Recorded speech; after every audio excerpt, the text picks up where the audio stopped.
préparons à commémorer, mardi 25 janvier, la fête de la conversion de l'apôtre Paul.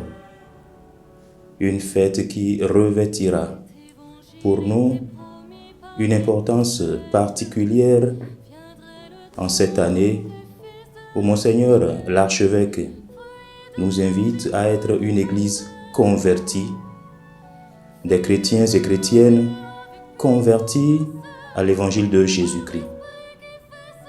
Nous trouverons alors en Saint Paul un modèle et un exemple digne du nom. Saint Paul a vécu une expérience qui a été déterminante dans sa vie. C'est un peu ce que Jean-Paul II appelle le tournant décisif. Et un changement pour toute la vie. C'est l'expérience de Damas. L'événement de sa conversion nous est rapporté par l'auteur du livre des Actes des Apôtres en 3 endroits. D'abord au chapitre 9, ensuite au chapitre 22 et enfin au chapitre 26 du livre des Actes des Apôtres. Dans le passage du chapitre 9, Paul fait une expérience exceptionnelle. Il rencontre Jésus ressuscité sur le chemin de Damas. Dans sa lettre, Paul est revenu là-dessus, surtout dans la lettre aux Galates. C'est une expérience qui l'a tellement marqué et qui ne cesse d'y faire référence. Saul, Saul, pourquoi me persécutes-tu? Lui dit le Christ ressuscité sur le chemin de Damas. Et à la réponse de Paul, qui es-tu, Seigneur? Jésus lui répondra, je suis Jésus, celui que tu persécutes. Paul en sera littéralement pétrifié. Il aura en fin de compte compris que le Christ ressuscité, annoncé par les apôtres à Jérusalem, était bel et bien vivant. Voilà pourquoi, après ces 3 jours de descente aux enfers, dans la nuit profonde et obscure de sa cécité, et à la faveur du baptême et du don de l'Esprit Saint, des mains d'Ananias, il se mettra aussitôt à prêcher à Damas que Jésus est le Messie, le Fils de Dieu. Et cette conversion, c'est un retournement total de la vie. Et en 2008, le pape Benoît XVI a voulu célébrer l'année de Saint Paul en mettant l'accent justement sur l'homme qui est engagé pour Dieu pour toute la vie. La conversion de Saint Paul avait donc commencé à donner ainsi ses premiers fruits à Damas même, là où il était censé se rendre pour persécuter les disciples du Seigneur. Et c'est ce qu'on remarquera également dans la suite, surtout dans la seconde partie du livre des Actes des Apôtres, des chapitres 13 au chapitre 28, où la figure de proue sera bel et bien l'apôtre et le missionnaire Paul. Il sera appelé et envoyé en mission. Il sera très actif au service de la diffusion de l'évangile du Christ. Il fondera plusieurs communautés et les accompagnera. Paul témoignera de l'évangile, même dans les tribulations. La conversion de Paul, advenue donc sur le chemin de Damas, sera en définitive une réponse décisive à l'appel du Seigneur. Elle sera le début de toute une mission à laquelle Paul restera fidèle et au cours de laquelle il apprendra à connaître davantage son Seigneur. Paul lui-même écrira dans la lettre aux Philippiens, au chapitre 3 surtout, là où il revient bien volontiers sur son expérience de conversion sur le chemin de Damas, il écrira ceci. Frères, je n'estime pas la voie déjà saisie. Il parle bien sûr de Jésus-Christ.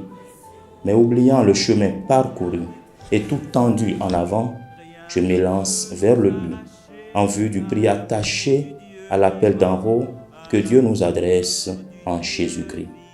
Il s'agit des versets 13 et 14 du chapitre 3 de l'Épître aux Philippiens. Et cette conversion progressive, c'est le déploiement d'une grâce qu'il a reçue au baptême. À Damas, cette grâce reçue au baptême, il apprendra à la laisser se déployer dans toute sa vie.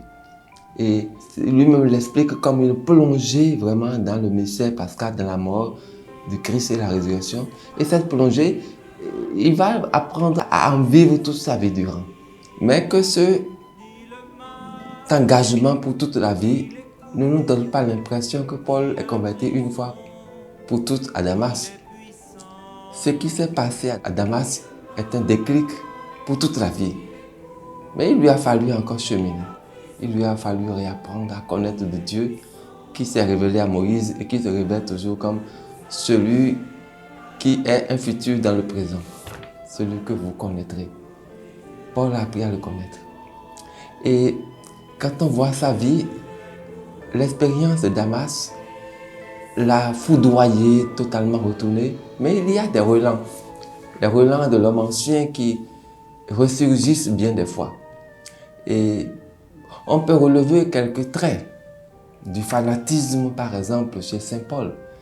Et quand vous voyez, par exemple, Paul est tout engagé pour Jésus-Christ au point d'être intolérant.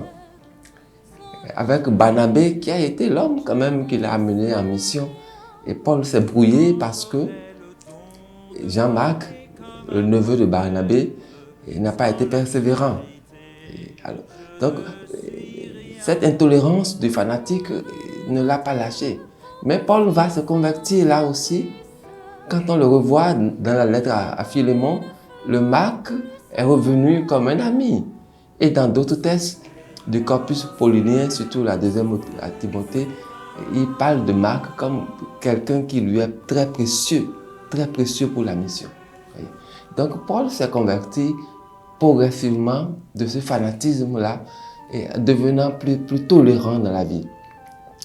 Et on voit aussi en Paul cette tendance de l'homme qui veut tout faire et vite. Il veut aller jusqu'au bout de la terre et vite. Et à bien des reprises, l'Esprit de Dieu l'a aidé à modérer un peu son ardeur, à laisser Dieu faire. C'est ainsi que dans les actes des apôtres, on voit qu'à plusieurs reprises, l'Esprit de Dieu est allé canaliser un peu la marche jusqu'à ce que dans un rêve, ils comprennent que non, il faut aller plutôt en Macédoine plutôt qu'en Asie. Paul, c'est aussi l'homme qui apprendra à patienter dans le cheminement. Voyez, et c'est l'homme que Dieu progressivement éduque dans le chemin de la grâce. Il a dit dans la deuxième aux Corinthiens, j'ai supplié le Seigneur, mais il m'a dit, ma grâce te suffit. Alors à l'école de Saint Paul, nous comprenons que nous qui sommes chrétiens, c'est déjà un retournement total d'être baptisé. Mais il nous faut encore sur le chemin apprendre à connaître Dieu, apprendre à laisser Dieu faire, apprendre à laisser Dieu nous suffire, Dieu nous rassasier. On n'a pas besoin d'autre chose et on ne peut pas être rassasié d'autre chose que de Dieu. Apprendre à laisser Dieu remplir notre vie.